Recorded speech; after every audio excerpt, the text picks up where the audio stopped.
नमस्कार दोस्तों, स्वागत है आपका स्मार्ट ट्रिक क्लासेस में। आज हम बताएंगे फिजिक्स में एक क्वेश्चन पूछा था अगले एग्जाम में। उत्तल दर्पण को बृहद क्षेत्र से आप क्या समझते हैं? उत्तल दर्पण जो होता है बहुत विस्तार क्षेत्र को देखता है, ठीक है। उत्तर को हम क्या समझते हैं, इससे हमको क्या मिलता है, ठीक है। हम देखिए उसको लिख कर लाए हैं, क्या समझते हैं। सबसे पहले देखिए एक फिगर हमने बना लिया है, ठीक है। बता, ये जो क्षेत्र है ये सबसे छोटा क्षेत्र है, ठीक है। और ये संकीर्ण क्षेत्र है दोनों। और ये आँख है, चालक का आँख है, जैसे उत्तल दर्पण जैसे शीशम मोटर गाड़ी को साइड मिरर में देखते होंगे, ठीक है। मोटर गाड़ी के साइड मिरर में देखते होंगे, जब चालक बैठता है तो यहाँ क्या उत्तल दर्पण लगा रहता है, उत्तल दर्पण रहता है, ठीक है। उत्तल दर्पण का आप देखते हैं विस्तृत पूरा विस्तार क्षेत्र को देखता है। अब तो चालक थोड़ा सा क्षेत्र में देखता है लेकिन बहुत बड़ी एरिया में वो देख पाता है, ठीक है। यही कारण है।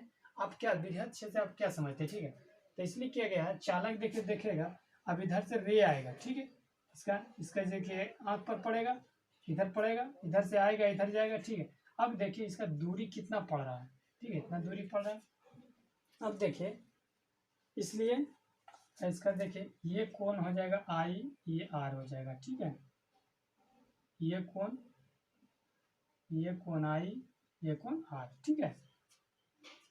विस्तृत क्षेत्र उत्तल दर्पण प्रतिबिंब बहुत छोटा क्षेत्र में सीधा काल्पनिक और अस्पष्ट बनाता है। इसलिए बनाता है कि स्पष्ट देखने के लिए उत्तल दर्पण का हम लोग उपयोग करते हैं, ठीक है। उत्तल दर्पण में हम लोग उपयोग किसके लिए करते हैं? देखने के लिए करते हैं, ठीक है। देखने के लिए साफ और स्पष्ट दिखे तो हम इसको लिख सकते हैं। अगर लिखने की बारी है, क्लास में लिखने की बारी है, तो हम इस ढंग से लिखेंगे। आंसर में लिखिए, ठीक है। आंसर में लिखिएगा उत्तल दर्पण में बृहद क्षेत्र का उत्तल दर्पण में विस्तृत क्षेत्र का प्रतिबिंब दर्पण के बहुत छोटा क्षेत्र में दर्पण के बहुत छोटा क्षेत्र में दर्पण बहुत छोटा क्षेत्र में सीधा काल्पनिक और स्पष्ट बनाता है। सीधा काल्पनिक और स्पष्ट बनाता है, ठीक है। ये क्या करता है, उत्तल दर्पण में उसका बहुत छोटा क्षेत्र होता है, क्षेत्र उसका क्या होता है, छोटा होता है, लेकिन सीधा और क्या होता है, काल्पनिक और स्पष्ट बनाता है, ठीक है। स्पष्ट बनाता है। इसे उत्तल दर्पण का बृहद क्षेत्र कहते हैं। इसे उत्तल दर्पण का बृहद क्षेत्र कहते हैं, ठीक है। आप समझ गए होंगे। इससे आप क्या समझते हैं, देखने के लिए समझ। अब देखिए उत्तल दर्पण का बृहद क्षेत्र जो होता है, अब इसका देखिए उपयोग कहाँ कहाँ है। हम अब उपयोग लिखें, उपयोग के बारे में। इसका यूज कहाँ करते हैं, इसका जरूरत कहाँ। अब देखिए मोटर कार के साइड मिरर दर्पण के रूप में, देखिए कहता है मोटर कार के साइड मिरर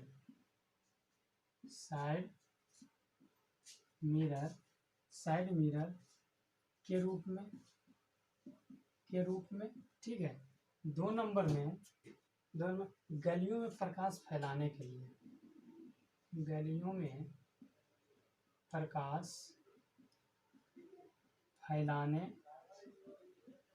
फैलाने के लिए, ठीक है।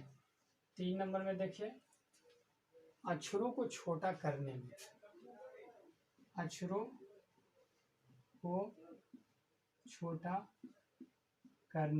ठीक है। देखिए ये अक्षरों को छोटा पहले जो होता था, पहले कि हम लोग जैसे अभी फोटो स्टेट करते उसको छेड़ा करते थे, तो क्या करता था पहले जो भी अच्छा था, अवतल दर्पण मशीन में क्या होता था, अवतल दर्पण लगाकर उसको छोटा हम लोग किया जाता था, ठीक है। अब तो एक से एक मशीन आ गया, तो कोई दिक्कत नहीं होता है, तुरंत अब तो छोटा कर दिया जाता है, ठीक है। तस्वीर को भी छोटा करना। देखिए 4 नंबर, तस्वीर को भी छोटा करने में। ठीक है, इसे आप समझ गए। इसलिए अगर जो क्वेश्चन पूछेगा बृहद क्षेत्र से आप क्या समझते हैं, आप यही चीज बोलिएगा कि बृहद क्षेत्र छोटा क्षेत्र को सीधा काटने को स्पष्ट बनता है, इसे उत्तर धर्म बृहद क्षेत्र कहते हैं। बृहद क्षेत्र का ये फिगर बना लीजिएगा, फिगर बना लीजिएगा। ये देखिए आपको फुल मार्क्स देगा। ठीक है, फुल मार्क्स दे देगा। ठीक है, कोई तरह का दिक्कत नहीं होगा। अब देखिए एक क्वेश्चन और पूछा था इसी में, इसी का समझिए क्वेश्चन है, इसी में पूछा था। देखिए ठीक है, उत्तल दर्पण को उपयोग मोटर कार के साइड मिरर के रूप में क्यों किया जाता है। मोटर कार जो होता है उत्तल दर्पण, क्वेश्चन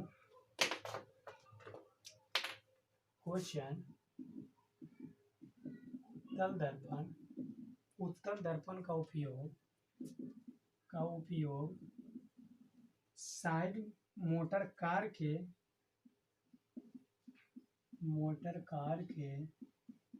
साइड मिरर में उपयोग क्यों किया जाता है, क्यों किया जाता है। ठीक है, उपयोग क्यों किया जाता है, तब इसको हम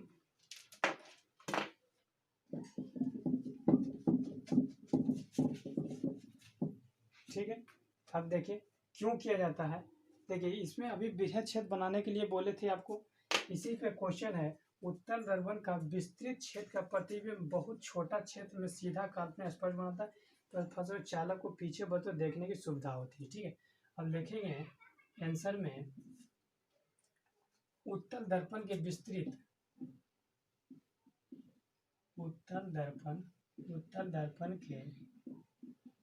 के विस्तृत क्षेत्र का प्रतिबिंब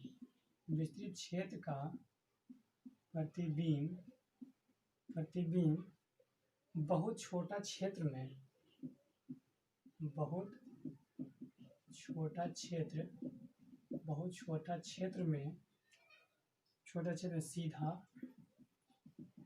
सीधा काल्पनिक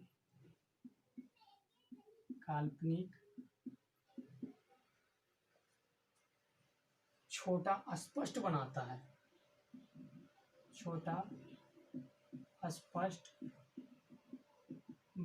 है, ठीक है, स्पष्ट, जिसे फलस्वरूप चालक को पीछे देखने, जिससे चालक को पीछे देखने में सुविधा होती है। ठीक है, देखिए जैसे साइड मिरर रहता है, समतल दर्पण रखिएगा तो बहुत छोटा दिखेगा। ठीक है, यहाँ से यहाँ दिखेगा, लेकिन जैसे ही यहाँ अवतल दर्पण रहेगा तो देखिए एरिया क्या होता है, बढ़ जाता है। ठीक है, इसलिए बहुत ज़्यादा क्षेत्र को देखेगा। ठीक है, इसीलिए उपयोग करते हैं। इसका हो जाएगा।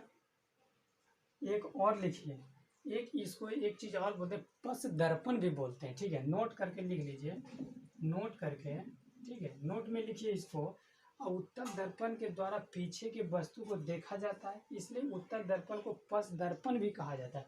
अगर पस दर्पण पूछेगा तो समझिए किसको, उत्तल दर्पण को बोलते हैं। ठीक है, उत्तल दर्पण के द्वारा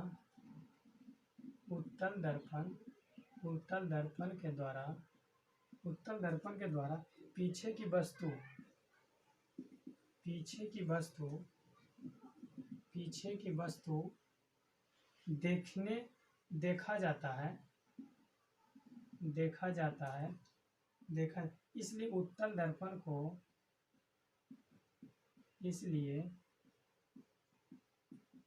है, इसलिए उत्तल दर्पण को पश दर्पण भी कहा जाता है। ठीक है, समझिए, ये हो गया उत्तल दर्पण मोटर का साइड मिरर में उपयोग क्यों किया जाता है। ठीक है, एक क्वेश्चन और है। ठीक है, एक क्वेश्चन है, इसको मिटा देते हैं। और आप लोग जो भी हैं इसको अगर आपको अच्छा लगता है तो ऐसे तो हमारे ऑफलाइन क्लास हम ले रहे हैं अभी, लेकिन ऑनलाइन भी अब ले रहे हैं। कुछ बच्चे नहीं आ पा रहे हैं, इसलिए हम ऑनलाइन भी ले रहे हैं। ठीक है, सोचिए कुछ बच्चे को एग्ज़ाम है तो उसको हम मदद कर दें, और इसको देखते हुए मैं तैयारी करवा रहा हूँ। और आप सब्सक्राइब करिए, आप पूरा वीडियो देखिए, समझिए। ठीक है, नोट्स भी बनाते जाइए। अब देखिए क्वेश्चन है, पर्दा पैमाना के द्वारा अवतल दर्पण की फोकस दूरी किस प्रकार निकाला जाता है। ये भी क्वेश्चन VVI है। ठीक है, पर्दा और पैमाना, पर्दा और पैमाना, पर्दा और पैमाना के द्वारा अवतल दर्पण की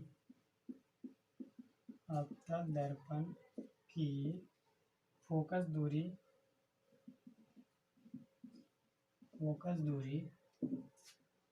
किस प्रकार निकाला जाता है। ठीक है, ये देखिए क्वेश्चन पूछा था। ठीक है, ध्यान से देखिए किस प्रकार निकाला जाता है।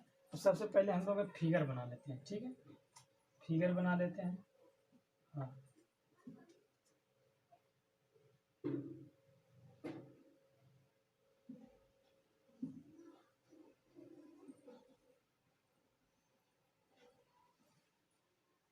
फिगर बनाइए। मुख्य फोकस हो गया, P हो गया, M हो गया दर्पण। ठीक है, P हो गया। अब देखिए यहाँ अनंत पर यहाँ सूर्य का एक बना लेंगे। ठीक है, यहाँ से देखिए रे करेगा, अनंत पर करेगा। ठीक है,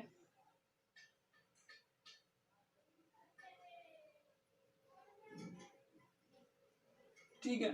अब देखिए ये जो अनंत पर करता है तो उसका रे जो प्रतिबिंब का मतलब फोकस पर, ये क्या करेगा, फोकस पर ये क्या करेगा, जमा कर देगा। ठीक है, क्या करेगा, फोकस पर जमा कर देगा। देखिए जमा कर देगा, इधर से रे जा रहा है। ठीक है, जमा कर देगा।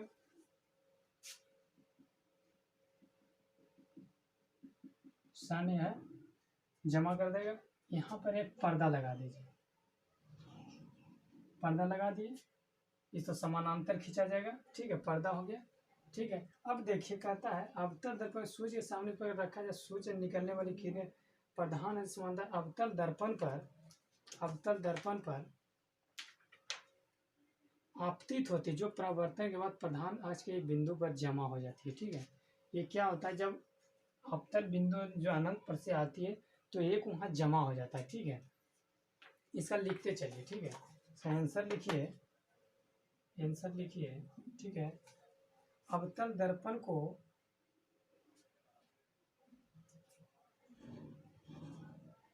ठीक है, अवतल दर्पण को सूर्य के सामने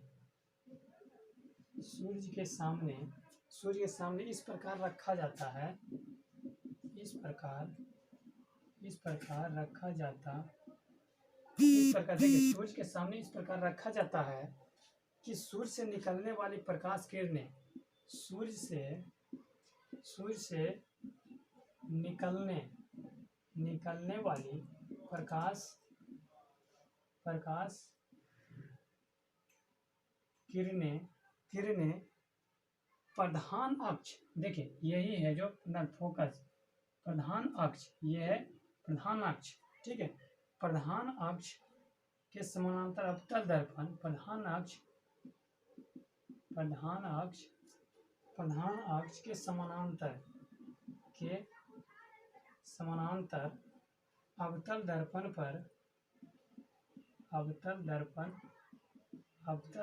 पर देखिए अवतल दर्पण पर आपतित होती है,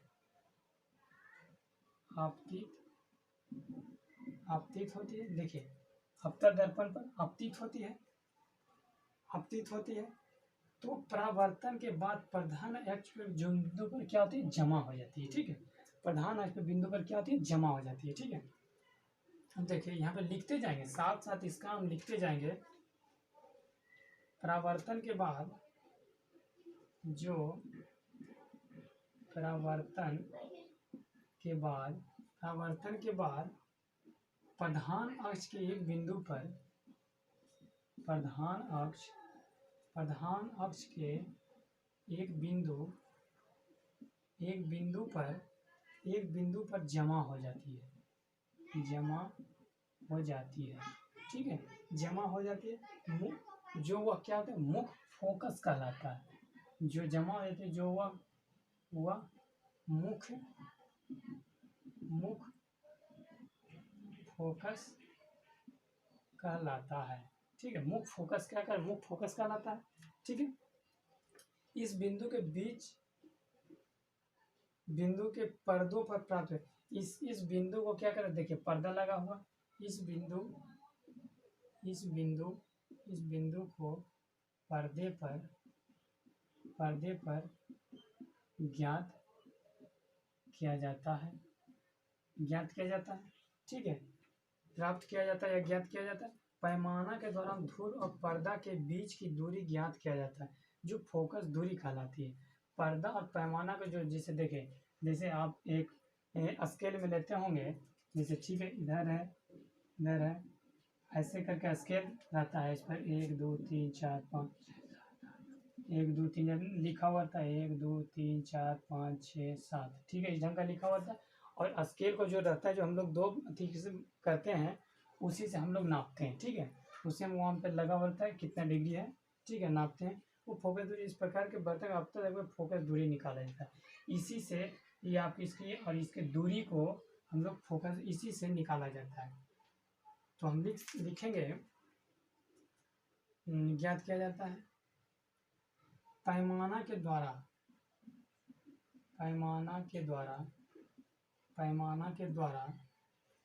द्वारा ध्रुव और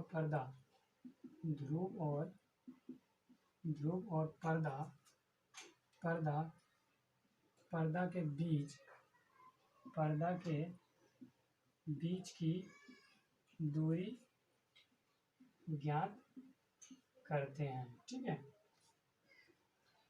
इतना ही में देखिए, आपको इसी ढंग से इसी स्केल से आपको निकालने के लिए आपको बताया जाएगा, ठीक है। और जो भी इम्पोर्टेंट क्वेश्चन है दोस्तों, आपको मैं सारा दे दूंगा, आपको बताते जाऊंगा, फिर आपको मैथ का लाऊंगा। और जो भी नए हैं, अगर आपको अच्छा लगता है कि नहीं हम समझ पा रहे हैं, तो आप सब्सक्राइब करें, लाइक ज़रूर करें, ठीक है। Thank you, good bye.